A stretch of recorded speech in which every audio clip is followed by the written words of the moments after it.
Hello and welcome back to Hearts of Iron 3 and Black Ice, a version 13 and a Japan campaign. And where we left off, we were reorganizing things, and well, we are a little bit far in advance of that because I want to spend some time going over the army, setting up all the garrisons and things. So what we're going to do is we're going to do a bit of a video here where we're going to talk a little bit about what we've got upcoming, our unit dispositions, our naval assets and things ahead of the war with the Americans, because that will be kicking off relatively soon.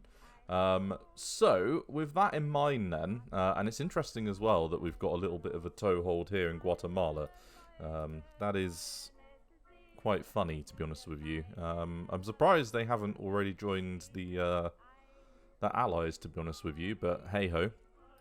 But yeah, from a standpoint of where we're at the moment, what I've done is I've been going through and organising all of our military.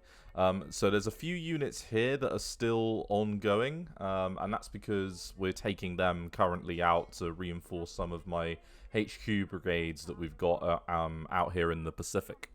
But yeah, let me take you through, and I'll just give you a bit of an explanation of kind of the breakdown of all of our forces. So first of all, let's start with the home islands, because there isn't a great deal here. So we've got about 100,000 troops who are here as a bit of a defensive buffer only. We've also got a reserve of some destroyers, a midget submarine, and some airplane, like seaplane tenders, just for a little bit of convoy defense in case they pop up here. We've also got some convoy raiding groups that I've set up that are still subject to being sent out into where they need to go. They're just reinforcing at the moment. Generally sets of 2, but I have got one set of 3 as well. So yeah, a bit of a breakdown there of different units. We've then got our largest group of forces under Hideki Tojo. And they encompass a mixture of garrison and frontline combat units. So, in relation to the garrison side of things, we have a China garrison area, so a China area. We have a South Asia area down here, which is a combination of a garrison army, which is this Vietnam area. And then we have an India-Malaya strike army, which is where the majority of our specialist infantry is. But we'll get to unit compositions in a moment. We have the... where is it? We have a first army group here who are going to be used to land and take the Philippines. And we also... so that'll be made up of the 3rd Army and the 2nd Army. And then we have the 1st Army here, which I'm not quite sure what to do with them yet. We might reinforce the north of them. We'll just have to see how the different conquest goes. I'm thinking that they might be best to be used in like this kind of theatre down here in the south, in the Borneo kind of clean up all the islands area. But we'll have to see when the time comes. In fact, we might move them. You know, let's earmark them for that. So let's move them down to Guangzhou to achieve that. Then in the north, we have the Manchuria Area Army. Now, the Manchuria Area Army broadly encompasses Korea and Manchuria, with a couple of different garrison groups. Those garrison groups are a mixture of militia and kind of other units, but yeah, there's not a huge amount of kind of fighting strength in this. But we also have up here in the north the 4th Army Group. Now, the 4th Army Group is where the majority of our motorized and armored units are encompassed. So we've put all of those guys up there to defend against the Soviet Union and hopefully to push out against it. Also in the south, we have some units set up to attack and take Hong Kong. Should be a relatively quick conquest. And then we'll have a little look at the strike army here. So the India-Malaya Strike Army. It's all pretty much of our specialist light infantry of varying types. So all of these divisions, the aim will be to push them through Siam, Burma, and into India to start pushing out. But we'll have to see how that goes. We have our Philippines Army Strike Forces. So we've got some infantry here that are going to use the Yamato. So Yamato here is mainly a combination of a couple of our slightly older light cruisers, and then a variety of torpedo boats, and then all of the auxiliary ships that we could lay our hands on. We then have the first transport flotilla, and the second and the third transport flotillas, and the third or second landing fleet, which has got our longer range units. Now, those longer range units have got a movement bonus all the way to any of these islands here, so they've got quite a bit of kind of staying power to be used in that push and invasion of the Philippines. But yeah, we've diverted enough, I think, from a standpoint of having units which have got enough what's the word I'm looking for? Range. That's it. Range and defense to defend our landing forces down here. You know, each unit's got at least generally 6 destroyers and a combination of torpedo boats, heavy cruisers, light cruisers, and the Yamato, which I'm expecting to be able to defend all of this. As a slightly further off covering force, we've got all of our light carriers. Now, unfortunately, one of the light carrier groups is lacking a couple of planes, so I've currently got some CAGs building, but they take quite some time. So, yeah, that's a bit of an oversight on my side of things. But these are all pretty modern. You know, they're all upgraded. They've all got a little bit of heavy cruiser, light cruiser support. So relatively well-rounded fleets, and with pretty decent destroyer covering forces that are, again, quite nicely organized. From a speed perspective, 28, 27.5 is the slowest due to the position of the Sevijo there. But all the others are all relatively quick at 28 kilometers per hour. It's not the quickest, but it's okay. And then further to that in the south, we have some large submarines. These wolf packs are a little bit old, but they will be able to do a little bit of distraction, is what I'm thinking, into the Indian Sea whilst we're doing our landings. And then again, as a bit of a far-off covering squadron, we have Nagumo, who has got a mainly destroyer-based fleet with a single heavy cruiser, and then the Fuso, Ise, and Yamashiro. And then we have the Mutsu, Nagato, and the Hyuga, as well as the Oba, and then you've got a variety of different destroyers here as well, all relatively modern to provide a bit of a covering force.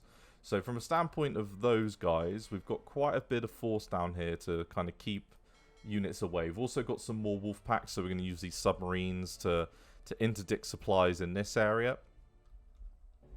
So yeah, from a standpoint of taking the Philippines and then moving on Borneo and things, I think I've got enough forces down here to really hurt the Brits and hit them in the way that we kind of want to.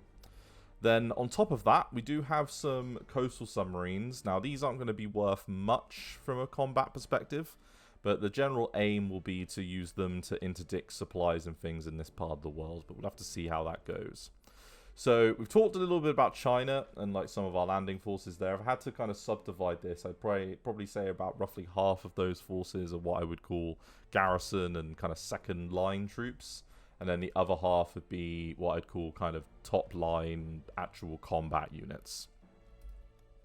Air Force wise, we've got some... Where are they?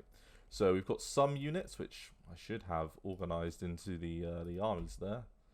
Very strange. But we do have a little bit of decent range with some of our light bombers and things to support the attacks. We're hoping that we can move these guys over to these air bases up here in the north once we capture them. So yeah, that's good. And then from an air perspective over here, we've got Yamashita in like a forward operating position because he gets really good range from that air base. And then we've got some more fighter, close air support, fighter bomber support to help us against the Brits over here, because I think they will flow a pretty decent amount of planes at us.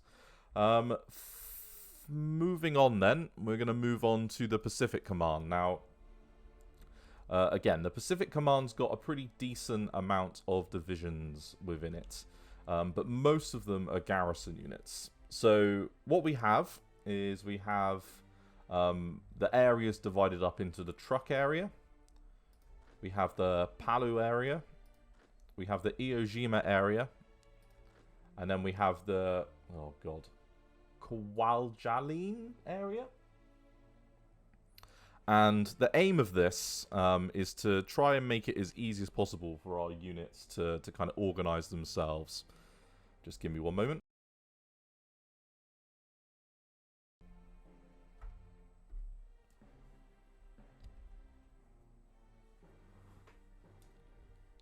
Sorry, I'm cooking some breakfast right now, and yes, I'm just checking that everything is coming along nicely. So yeah, all these different areas are mainly garrisons. So there's at least one relatively strong garrison division on each one of these islands. And then we do have some supporting units, some things that were pre-existing that we're just filling out as it stands. But now from this position, we've also got some motor torpedo boats. So each island has got a little squadron of 5 motor torpedo boats to defend it, which is good. We also have the first, like, kind of Marine command with the 1st Marine Army. Now, they've got some very specific objectives. So from Saipan, they are going to land and take Guam. From Miami Torishima, they are going to move on Wake Island. And then from kind of what I would consider the forward operating base at, Ain Weetok, they're going to make a move on Midway. So we've got kind of 3 major objectives there to do immediately. And then we'll want to expand into the other islands down here, I think, before making a move onto Hawaii. Now, to help enable that, I have got our strongest naval forces. So we have the Kaga, the kind of what I'm going to call the Kido Butai, and I can't remember the name of the commenter, but what I'm going to do is I'm going to rename this ship for you. So can't remember the name of you right now, but I'm going to rename this ship for you. And then we have the 2nd Kido Butai, which has the Hiryo and Soryo in place. Then we've got various landing craft fleets that are going to transport and land those marine divisions. Now over here, over at Truck, we do have some like heavy cruiser fleets ready to go as well, and a battle cruiser squadron. So I'm not necessarily expecting the world from these units, but they should be able to help support landings. Really, their main aim at the moment is to seize Guam and move on that. That's going to be the key thing I'm going to expect from them.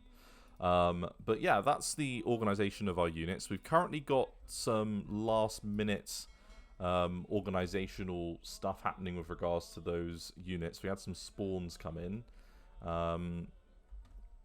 So yeah, all in all, I'm relatively happy with the way we've got stuff organized. In more worldwide events, Italy is failing spectacularly. I think I've got them on the hardest difficulty, and they can't even take Greece, which, yeah, I don't have words for that, really. Further to that, Germany, as a result, is struggling because they didn't launch the war quite when they needed to. So I think this is going to go quite wrong quite quickly. But yeah, Italy's really, like, it's doing very poorly, which is not good. That's never a good sign for a campaign, because it means that the AI is just going to fail us every step of the way. But well, you can only do what you can do. Okay, and then I think I'm going to put another little break in now, and then I'll come back a little bit later once I've done my breakfast. Thanks again.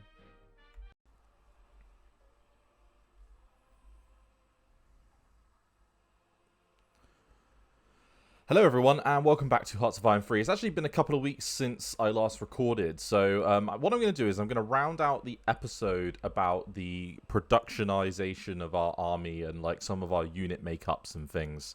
So to kind of finish that off, what have we been doing? Well, I've been reinforcing some of our areas over here in the Pacific Command, and we've been building out all of our garrisons and the like. So what I'm going to do is I'm going to do a tour of some of our division makeups, and what I've done to try and make those a little bit more robust. So we've got the Iwo area, and over here we've got this type of garrison template. Now, it's not particularly powerful. It's got a little bit of armor in there just to add a little bit of toughness. But really, it's mainly a mixture of kind of artillery, a little bit of anti-tank, some anti-aircraft, and then a relatively bulky core of units with an infantry battalion, and then a tropical island like garrison, and then we've got that replicated across the piece. So everywhere I felt that was necessary, I've kind of done it. Then any areas where we only had like a single garrison unit, I've built them out a little bit so that they can all take a commander. So every single garrison is made up of more than just like a static kind of garrison by itself. They've all at least got like an artillery or an anti-air or something to make them a little bit stronger, by the looks of it, with the exception of this one over here. Although, you know what, we could just fold you into... In fact, we'll do that now. Let's put you like that. Chuck you in there. And then I wonder if we can do a little transfer across. We can. And then put that back into there. There we go. So yeah, these units, you know, they're not particularly powerful, but, you know, they're okay. They'll do the job. Like, you know, for certain islands where we don't need any support and things, they're all good to go. Now, our marine divisions are filled out like so. Some of them don't quite follow this format, but this is like the basic marine template that I'm using at the moment for this campaign. When it comes to their covering forces as well, they've all got a little bit of support by the way of landing craft, but relatively decently strong destroyer screens. So they've at least got a little bit of passive defense in that event.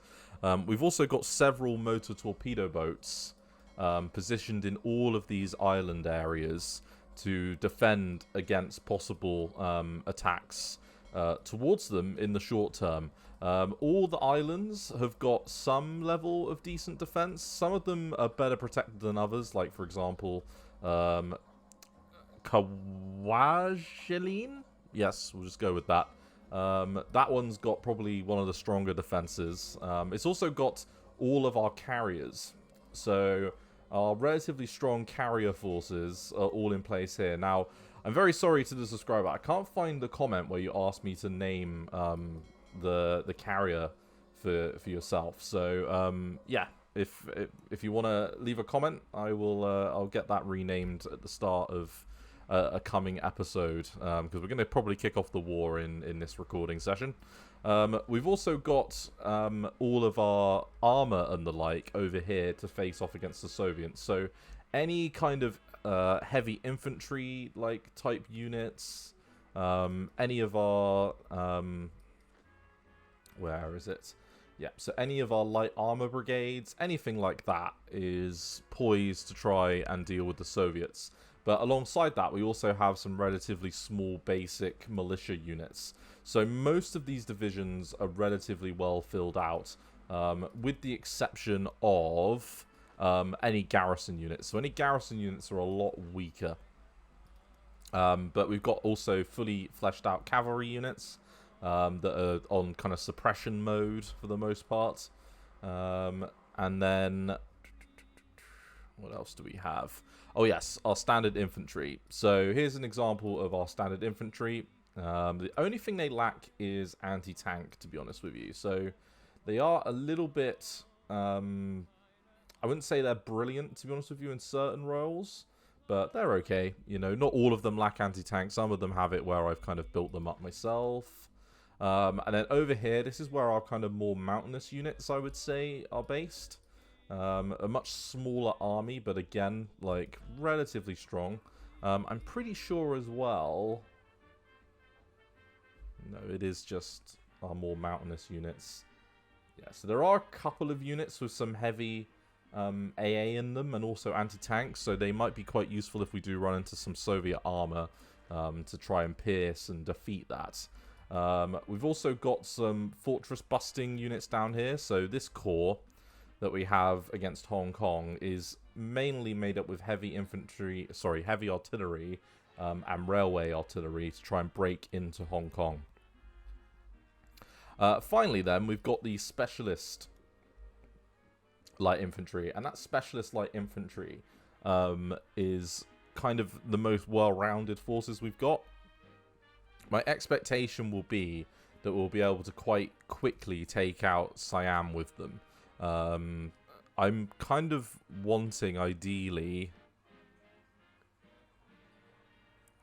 yeah, like to push out really and lose free neutrality. Yeah, like I think we're just going to annex them and then push into Burma. There's a couple of opportunities to puppet nations up here, so that might be the plan. We've got a pretty sizable amount of forces to kind of do this. You know, to move south. So we can send 2 corps south towards Singapore, and we can send 3 corps north in that direction. And then we may even want to reinforce them when the time comes with some extras. Glad that we've got some armor that's been spawned in. And yet another specialized light infantry. All of that should help a little bit. Yeah, and then we've just, like I said, got a series of landing divisions. So, yeah, that gives the breakdown of where the army's at, really. Like, our frontline kind of combat units, we've got the motorized elements up here. We've got the infantry and things for landing on the Philippines and into the, not the West Indies, the East Indies. And then we've also got the forces to move up here towards Siam, Burma. And then we've got the Marines to start the landings on a variety of different islands and things around here, with additional garrisons and things to kind of move to fill in those islands as it's required as well. So, yeah, all in all, can't really complain. I guess the one thing we will need to do is we will need to take Attu Island fairly quickly. Because we don't want that to then be a linchpin that they can use. So, yeah, that gives a breakdown of the current plan. I thank you very much for watching. This is going to be, like, it's going to have a couple of different cuts in this episode, but it's going to cover really everything that we've done from a standpoint of getting our troops ready. We've got relatively, oh, that's the last thing I should mention. We've got relatively well-organized air assets organized kind of to get the most bang for their buck. We've got about enough fighter cover and close air support and medium bombers down here to make a little bit of a difference. Similarly, we've got enough fighter and light bomber cover over here to try and move in on the Philippines. And then we've got a little bit of close air support for engaging the Soviets, although by the time we're at war with them, I'm hoping we'll have been able to move some of our other units around. From a reduction point of view, I'm just waiting on this horde of CAGs to arrive relatively soon. So that's the main thing on my agenda. And then also we're filling out the Air Force, you know, down there. These frigates and close air support and destroyers and things will be very useful for us, because I'm expecting the submarine losses to start to be something that we struggle with fairly quickly. We have got 1,000 convoys, which is pretty good, to be honest with you. So we should be able to suffer a decent amount of convoy losses for a little bit of period of time. Anyway, I look forward to seeing you in the next episode when we are going to kick into gear. So thank you very much. Bye-bye.